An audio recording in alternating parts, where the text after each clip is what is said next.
L'entrevista de l'Antònia Delate a Directo al Grano, programa de televisió espanyol, ha aixecat moltíssimes ampolles. Aquesta entrevista l'ha fet perquè la setmana passada, dimecres passat, en Alessandro Lecchio va ser acomiadat de Telecinco, de Mediaset, on havia estat treballant més de 30 anys.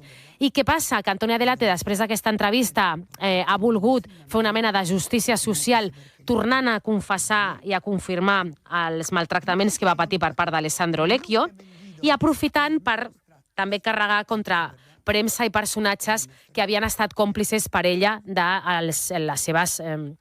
els seus problemes amb la justícia espanyola per culpa de que moltes persones no creien la seva versió dels fets i no creien que havia estat una dona maltractada.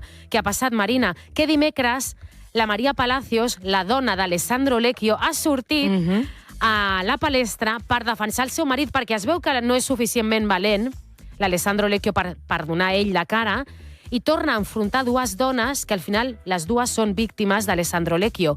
Una per patir presumptes maltractaments i l'altra perquè al final ha de donar la cara per defensar el seu marit, a més explicant mentides, que sàpigues que l'Antònia Delate ha anunciat que emprendrà mesures legals contra la revista i contra María Palacios per dir que torna a mentir quan parla de maltractaments per part d'Alessandro Lecchio.